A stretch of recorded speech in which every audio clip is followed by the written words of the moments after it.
Radio. Les Français parlent au français. Les carottes sont cuites.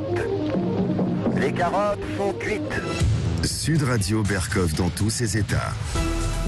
Il existe une montagne qui s'appelle la montagne magique. Oui, Thomas Mann, le grand écrivain, l'avait célébré, et cette montagne magique, c'est Davos. Oui, Davos. Davos, ton univers impitoyable? Non, c'est là que se réunissent les dirigeants du monde entier, le World Economic Forum, fondé il y a plus de 50 ans par Klaus Schwab, qui dirige toujours ce Davos. Alors Davos, c'est la feuille de température, paraît-il, de la planète, pour le meilleur ou pour le moins bon. Que s'agit-il? Qu'est-ce qui se passe aujourd'hui? De quoi Davos est-il le nom? On en parle tout de suite. Sud Radio Berkov dans tous ses états. Le fait du jour. Les rois du monde font tout ce qu'ils veulent. Ils ont du monde autour d'eux, mais ils sont seuls dans leur château là-haut. Roméo et Juliette, alors je ne sais pas s'ils sont seuls, les rois du monde, mais en tout cas ils se réunissent, ils se sont réunis après 2 ans de Covid en télétravail et en téléconférence, et puis maintenant ils sont là. Alors qu'est-ce qui se passe en ce moment à Davos? On va en parler avec Olivier Persantini. Bonjour Olivier. Bonjour André, bonjour à tous. Auteur de nombreux livres sur les dérives et dangers de la mondialisation, et un livre, on en reparlera avec vous en juin, La chute finale, l'Occident survivra-t-il? Vraie question, effectivement. On en reparle d'ici 3 semaines ou un mois. Mais alors Olivier Persantini, avant... on va écouter ce que disait Klaus Schwab hier, d'ailleurs, en inaugurant, en présentant, puisque ça a commencé hier, le World Economic Forum, le Forum économique mondial de Davos. Écoutez. The future is not just happening. The future is built by us, by a powerful community as you here in this room. And second, that we collaborate. And this is the reason why you find many opportunities here during the meeting to engage into very action and impact-oriented initiatives. Voilà, le futur est ici, construit par nous, cette communauté puissante réunie dans cette salle. Il faut que l'on coopère vers des initiatives communes avec un objectif de résultat. Ça mange pas de pain, un alignement de clichés sympathiques, mais il faut bien inaugurer. Olivier Persantini, en fait, Davos, c'est quoi? C'est-à-dire, c'est quoi depuis le début? Et bon, on va pas raconter toute l'histoire de Davos, on a beaucoup d'autres choses à dire, mais en gros, c'est vraiment le miroir qui réfléchit de ce qui se passe au niveau des dirigeants mondiaux, aussi bien économiques que politiques. Davos, c'est la vitrine, non pas de la mondialisation, parce que la mondialisation, on n'y peut rien, c'est un fait, c'est les moyens de communication et les moyens de transport qui font que, automatiquement, il y a un rapprochement entre les peuples et un rapprochement sur la planète. Mais c'est la vitrine du mondialisme. Le mondialisme, c'est une forme d'idéologie et une forme, si vous voulez, de gouvernance qui s'insinue peu à peu dans nos vies, à l'échelle mondiale, et qui a des idées bien précises, c'est d'établir une gouvernance mondiale par le biais d'une coopération de plus en plus forcée sur les peuples. Ça a toujours été l'idéologie de Davos, depuis le début. Très clairement, très clairement. Et on va parler tout à l'heure des thématiques qui vont être abordées au cours de ce forum, ou qui ont déjà été abordées, puisque le forum a déjà commencé, qu'il y a déjà eu des conférences, et on va bien voir que, de façon même pas sibylline, mais tout à fait explicite, on comprend bien qu'il y a une volonté d'imposer un certain sens à la mondialisation, et un certain pouvoir, parce que à travers Davos, il faut bien le comprendre. Davos, il y a 1000 membres au forum de Davos. Ce sont des sociétés qui font plus de 3,7 milliards d'euros de chiffre d'affaires, pour en faire partie. Ah et c'est cet ensemble-là. L'ensemble des sociétés, c'est ça. C'est ça, l'ensemble des sociétés qui veulent y adhérer. Mais il y en a 1000. Bon. Et qui payent à peu près 48 500 euros pour participer au forum de Davos. Pas mal comme ticket d'entrée. Ouais. Voilà. Ce qui fait que le chiffre d'affaires du forum de Davos ne fût que sur les adhésions, c'est 48 millions par an, plus certainement du sponsoring, etc. Bon. Donc, on voit bien que ce pilotage est initié et impulsé, non pas par des chefs d'État, de gouvernement ou des institutions internationales, mais par le monde de l'entreprise, pas n'importe quelle entreprise, des multinationales, puisqu'il y a une sélection entre un certain niveau de chiffre d'affaires et d'autres. Donc, c'est pas l'avènement de l'économie de l'entreprise, c'est l'avènement je dirais, d'un oligopole d'entreprises qui ont une très grande puissance à l'échelle mondiale et qui veulent faire avancer les choses dans le sens de leur intérêt. Donc un agenda qui est là depuis longtemps, d'ailleurs. Depuis très longtemps, décennies. ça a été initié par Klaus Schwab, vous l'avez dit tout à l'heure, dans les années 70, mais observez bien, pendant 20-25 ans, vous vous rappelez certainement, André, vous qui suivez tout ça depuis un certain temps, ce forum n'avait pas une l'aura qu'il a commencé à acquérir. À quel moment? Au milieu des années 90. Ah, c'est là que ça a commencé à... oui. Vous voyez bien que c'est dans les médias, l'impact médiatique très important a commencé au milieu des années 90, et ce n'est pas anodin, parce que le milieu des années 90, c'est juste après la chute du mur de Berlin et l'écroulement, je dirais, du bloc de l'Est, qui permet à ce mondialisme de se déployer complètement à l'échelle mondiale. À l'origine, le forum de Davos avait pour objectif de lutter contre le communisme. Ouais. Qui emprisonnait, c'est la vérité, hein, le mot est juste, la moitié à peu près des habitants de la planète. Alors aujourd'hui, il emprisonne toujours, entre guillemets, au moins en Chine. Sauf que la Chine a ménagé certains aspects de son économie pour rentrer justement dans ce projet mondialiste. Elle fait partie de l'Organisation mondiale du commerce, etc. Elle vient à Davos, la Chine, ou pas? Alors cette année, non. Cette année, non. Et justement, cette année, on ressent... Alors justement, oui, cette année, vous dites qu'il y a moins de représentants, enfin, du monde. Il y a une très nette désaffection. C'est-à-dire qu'en 2019, pour reprendre, je dirais, une année où ça fonctionnait normalement, je dirais, il y avait plus de 3000 invités au forum de Davos et des galeries de chefs d'État. Il y avait Macron qui était venu. Bon. Là, il y a très peu de chefs d'État. Il y a Olaf Scholz. Il y a l'émir du Qatar, il y a Zelensky évidemment, bon là vous comprenez pourquoi, c'est en visioconférence, et il y a Madame Lagarde, mais qui elle-même fait partie du conseil d'administration du forum de Davos, donc en tant que présidente de la BCE, mais qui était déjà avant, donc il n'y a rien d'étonnant. Au niveau des invités, il y en a plus de 3000, mais 2200. Ah oui, ça a baissé, oui. Ça a baissé. Alors on pourrait toujours dire que c'est lié à l'après-crise, tout ce que vous voulez, mais non, moi je pense que c'est vraiment une forme de désaffection, parce qu'il y a véritablement aujourd'hui une forme de rejet d'une certaine mondialisation, ou de ce mondialisme, qui apparaît de plus en plus fort au niveau des populations, au niveau des opinions publiques, et j'ai relevé, on va peut-être en Alors parler succinctement, dites-nous, justement, en fait, il y a une inquiétude de savoir qu'est-ce qui se passe, et justement, l'intitulé, en une phrase, Olivier Pensatini, des conférences, montre un peu sur quoi reposent les inquiétudes aujourd'hui. Voilà. Alors on a tendance beaucoup en France à dire, ah bah ça y est, ils ont gagné, c'est fini, c'est râpé, Macron a été réélu, Trump a été éjecté, etc. Oui, certes, il y a eu vraiment, je dirais politiquement, certains succès par rapport à une vague populiste qui était plus forte il y a 3 ans. Mais les inquiétudes sont là, parce que le forum de Davos, c'est avant tout des conférences. C'est ça. Alors j'ai cité 3 conférences que j'ai trouvées, qui sont sur le site, qui sont en anglais, je les ai traduites. Il y a une conférence qui s'appelle « Vers la démondialisation ». Vers la démondialisation, Voilà. oui. Et dans l'explication, il y a entre autres cette phrase... Avec un point d'interrogation, bien sûr. Avec un point d'interrogation. Oui. Mais dans l'explication, vous avez, à l'heure où l'hyperconnectivité dans le monde, de l'hyperconnectivité dans le monde virtuel, va-t-on vers la démondialisation dans le monde physique, avec une pointe d'inquiétude. Intéressant. Vous avez une autre conférence qui s'appelle « Répondre à la crise de confiance sociale et politique » et qui est commentée de la façon suivante. Les dirigeants mondiaux sont confrontés à une crise de confiance, les dirigeants des gouvernements, des entreprises et de la société civile perdant la confiance des citoyens, des consommateurs et des communautés. Vous voyez, les mots sont bien choisis et nous donnent des tendances qu'on retrouve dans l'actualité en permanence. Quelles actions les dirigeants doivent-ils entreprendre pour reprendre le dessus ? Bien sûr. En Oui, c'est-à-dire, plaçant- on gouvernait, on avait le dessus, on est en train de le perdre, Ben, quoi, quelque part. Ils expliquent qu'en fait, c'est Ouais. c'est très clair à travers ces termes-là, Oui, ils veulent s'imposer sur des opinions publiques de plus en plus réticentes. Et ils disent reprendre le dessus en plaçant les personnes et la planète au-dessus de tout. Les personnes et la planète en dessus de tout. Les nations et les peuples, ça n'existe pas. Dans ce mondialisme-là, ça va de la personne à la planète. Les peuples, ça n'existe pas. Et à mon avis, Les mots sont très... mots sont très importants. Sont très choisis. de oui. façon sibylline, ça veut dire que c'est les peuples qui bloquent le système. Qu'il faut trouver un moyen, non pas de s'en débarrasser, mais de les remarginaliser Voilà, un peu, de quoi. reprendre le dessus sur eux. C'est ça. 3e conférence, entre autres, que j'ai trouvée assez exemplaire. Oui. Le futur de la coopération mondiale entamé. L'existence de défis mondiaux partagés est plus évidente que jamais, mais les institutions actuelles pour la coopération mondiale semble de plus en plus fragile. Le multilatéralisme mondial est-il toujours viable ou l'avenir sera-t-il plus susceptible d'être façonné par des blocs, des alliances et des coalitions concurrentes? Alors arrêtons-nous à ça, c'est vrai, le fameux multilatéralisme prôné par Obama notamment et Biden ensuite, etc.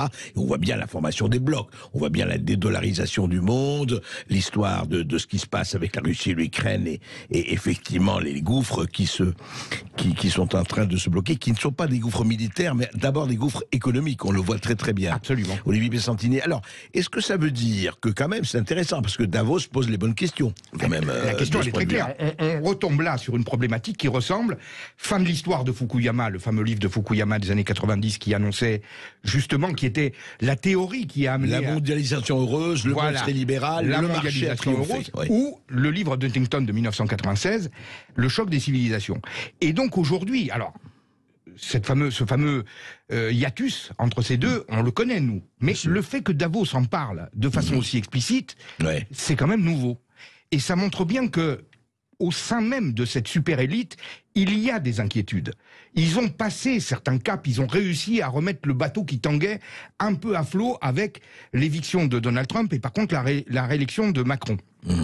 Et aussi un troisième événement, c'est, je dirais en Italie, la nomination de Mario Draghi à la présidence du Conseil avec une chambre qui était issue d'élections qui avaient donné la victoire au bloc populiste, Mouvement 5 étoiles et Lega Nord.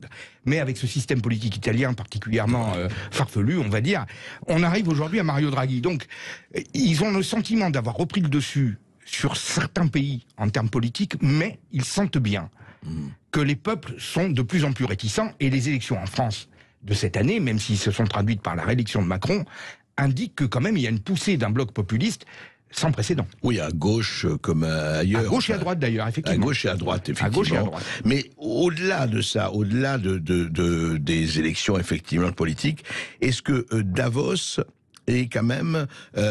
parce que vous dites ça, en même temps, on a l'impression qu'on est entré, et ça au-delà de Fukuyama et au-delà de Huntington, dans un monde post-national. On a l'impression quand même que la mondialisation, effectivement, qui existe, on ne va pas la nier, après, heureuse ou malheureuse, c'est là où le problème se pose, mais...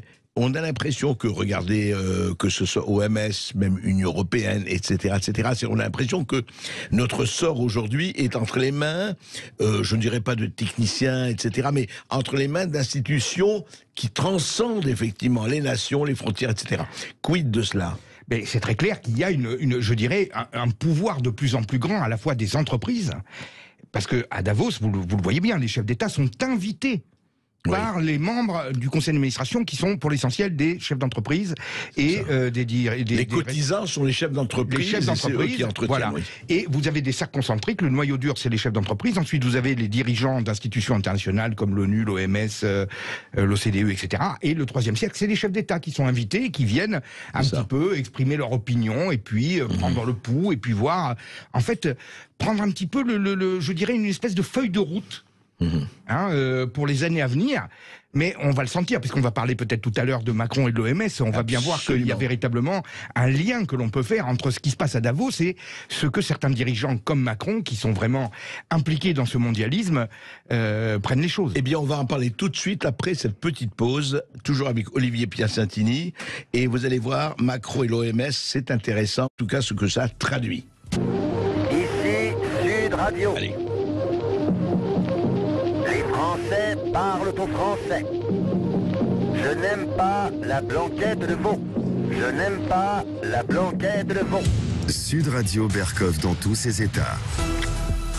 L'Organisation mondiale de la santé, on la connaît beaucoup mieux, effectivement, depuis le Covid, depuis les annonces de fin décembre 2019 et surtout début 2020 où tout a commencé pour nous et pour le monde.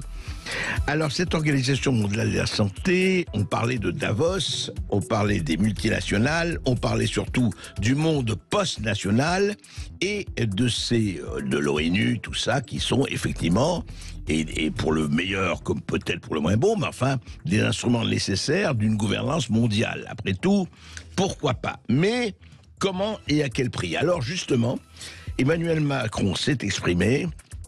à la veille, puisque vous savez que a commencé aussi, en même temps que Davos, d'ailleurs, décidément la Suisse est vraiment la structure d'accueil du monde en ce moment. Il y a donc Davos, on en a parlé avec Olivier Piacentini, et puis il y a l'Assemblée mondiale de l'Organisation mondiale de la santé à Genève, en même temps. Alors, qu'est-ce qui se passe et qu'est-ce qu'il faudrait faire? Eh bien, Emmanuel Macron s'est exprimé, écoutez-le.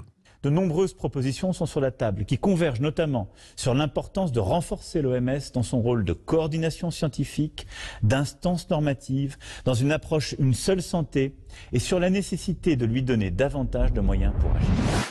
Voilà, une seule santé, des moyens, davantage de moyens pour l'Organisation mondiale de la santé, et pratiquement, c'est ce qu'on dit, et pas seulement Emmanuel Macron, mais d'autres, que l'OMS soit chargée de la gestion mondiale de la santé. Pas seulement pour le Covid-19, mais pour les éventuels, espérons pas, mais des pandémies ou des épidémies à venir, etc., etc. C'est-à-dire, déléguons la santé à, effectivement, à l'OMS. Qu'est-ce que ça veut dire? On en parle tout de suite. Sud Radio, André Berkoff. Berkoff dans tous ses états, ça balance pas mal sur Sud Radio.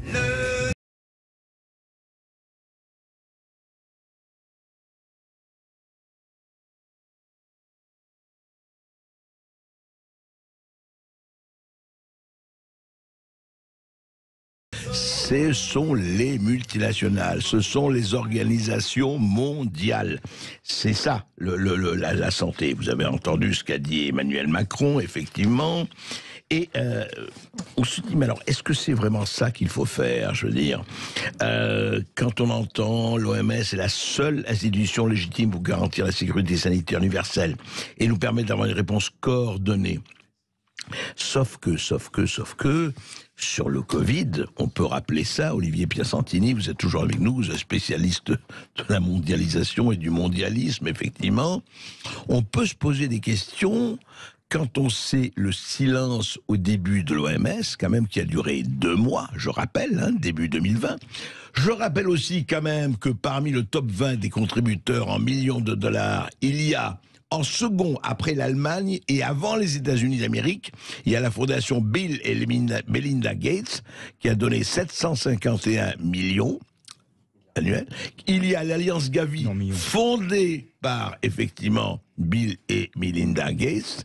Et tout ça, quand même. Et puis, alors, il y a, les États, le Canada, la Grande-Bretagne, la Commission européenne, le Rotary, etc., etc. Tout ça, c'est très, très bien. La France, qui vient un peu, avec quand même 141 millions, la France, etc. Alors, est-ce que c'est une bonne chose? Après tout, on pourrait se penser une bonne chose, Olivier Piacentini, de confier la santé, effectivement la gestion, disons, de la santé, à un organisme international comme l'OMS, qui pourrait comme ça coordonner. Au départ, sur le plan, Macron a raison. Enfin, on pourrait se dire, il a peut-être raison, c'est une bonne chose, ou pas? Mais tel que c'est présenté, à mon avis, non, et pour plusieurs raisons. Moi, que l'OMS donne des recommandations, essaye de pousser les pays riches à aider les pays pauvres dans le cas de pandémie, parce qu'ils ont besoin de soutien, etc. Essaye d'apporter un soutien à la fois logistique, en termes de matériel, à des pays plus pauvres. Bien sûr. L'OMS, je ne dis pas que l'OMS n'a aucune utilité. Non, bien sûr que c'est évident. Mais là, on a le sentiment que nous allons confier notre santé à l'OMS. Donc nous n'aurons plus de souveraineté en matière sanitaire. Nous allons devoir... Il y a une perte de souveraineté. Voilà, nous aligner tous nos pays occidentaux, la France, l'Allemagne, l'Italie, l'Angleterre, comme des petits pois, devant les directives de l'OMS. Or, vous l'avez rappelé, André, l'OMS s'est distinguée au début de la pandémie par, je dirais, des atermoiements très coupables. Alors là encore, on va me dire, vous dites des choses, comment pouvez-vous les prouver? Mais enfin, ce monsieur Ghebreyesus, qui est le président de l'OMS depuis plusieurs années, qui est éthiopien, a été élu avec le soutien de la Chine. Ça lui a été grandement reproché. Et il a été élu avec le soutien de la Chine. Pourquoi? Parce que l'Éthiopie est le principal pôle d'investissement chinois en Afrique dans le cadre des nouvelles routes de la soie. Et aujourd'hui, c'est les Chinois qui délocalisent un certain nombre d'usines. En particulier dans ce pays, les Chinois ont également racheté de très nombreux millions d'hectares de terre en Éthiopie parce qu'ils veulent garantir leur souveraineté alimentaire. Eux défendent toujours leur souveraineté. Bien sûr. Et on ne peut pas manquer de voir quand même que entre cette influence chinoise sur l'OMS, la Chine ayant métastasé beaucoup d'institutions internationales, dont l'OMS, mais également l'OMC, également la Commission aux affaires industrielles ou aux télécommunications de l'ONU, eh bien, on ne peut pas manquer d'y voir une influence pour essayer, je dirais, d'éviter de prendre de plein fouet les critiques. On s'est demandé si le silence au départ de l'OMS n'est pas dû au fait que Wuhan et compagnie, le laboratoire, etc. Est-ce que vous pouvez trouver une autre explication qui soit meilleure que celle-là? Moi, personnellement, je n'en vois pas. Je ne vois pas d'autre explication à ce silence et à ces atermoiements que cela. Et donc, pendant 2 mois, l'épidémie, je dirais, est restée en catimini en Chine, en tout cas l'information, parce que ça a permis justement de la répandre à travers le monde. Et puis ensuite, moi, il y a une deuxième question que je me pose par rapport à ce problème de cette pandémie en Chine. Vous voyez maintenant cette épidémie, ça fait 2 ans. Qu'ont fait les institutions internationales pour réclamer des comptes à la Chine au niveau des enquêtes, au niveau éventuellement même des réparations, parce que la Chine a coûté énormément cher en termes de vie et en termes, je dirais, de coûts économiques à l'ensemble de la planète. Et le problème du Covid est quand même de sa responsabilité, quelle que soit l'origine de ce Covid, parce que on nous a dit, c'est probablement venu d'un marché à Wuhan, etc. C'est lié au retard sanitaire en matière d'hygiène alimentaire de la Chine, qu'elle aurait dû combler dans le cadre du cahier des charges qui lui était imposé lors de son adhésion à l'OMS en 2001. Elle ne l'a pas fait, mais personne ne lui a rappelé de le faire. Alors justement, au-delà de responsabilités ou pas de la Chine, effectivement, vous vous dites, Olivier Piersantini, que le problème, c'est que c'est préoccupant, ça pose problème de confier la gestion de sa santé, de la santé d'un pays ou de l'Europe, etc., à une organisation quelque valeureuse qu'elle soit. Mais bien sûr, puisque on court-circuite complètement la souveraineté des nations et la démocratie. Parce que au niveau de la coopération internationale, quid de la démocratie? S'il s'agit d'une coopération avec des chefs d'État qui viennent avec leur feuille de route et qui essaient de se mettre d'accord, très bien, là on est d'accord, on n'est pas pour les guerres, on n'est pas pour les épidémies, on est pour que les problèmes se résolvent. Mais là, c'est une institution qui donne sa feuille de route et qui l'impose à tout le monde. Donc les peuples n'ont plus leur mot à dire. Et cette critique peut être parfaitement, je dirais, applicable au forum de Davos et à tout ce qu'on a dit auparavant sur le mondialisme actuel. Lorsque le livre de Klaus Schwab sur le Grand Reset est sorti, il s'était défendu des critiques en disant « Mais non, mais nous, on est pour promouvoir la démocratie. » Mais comment promouvoir la démocratie à une échelle mondiale quand ce sont des entreprises qui donnent le là? Donne des directives. Ce qui est intéressant, c'est la démocratie comme je le veux moi. C'est la démocratie. C'est moi qui vous dis ce qui est la démocratie ou pas la démocratie. C'est la démocratie si les dirigeants qui nous sont affidés reprennent le dessus, comme ils l'ont dit, lors de la thématique d'une de leurs conférences. Donc, extraordinaire. On est dans la post-démocratie, la post-nation. Ouais, et c'est un vrai problème. Et ça rappelle la formidable phrase du dramaturge allemand Bertolt Brecht. Il disait qu'il y avait dans un pays où la population maugréait et n'était pas contente et protestait contre le gouvernement, et à la fin le gouvernement excédé décida de changer de peuple. Voilà. Dissolvons le peuple. Ben voilà. Merci Olivier Piersantini. Merci André, au revoir à tous. Et je rappelle votre dernier livre, Le Mirage Mondialiste, qui était paru en 2020, et puis votre prochain livre pour lequel nous recevrons une prochaine fois La Chute finale, L'Occident survivra-t-il?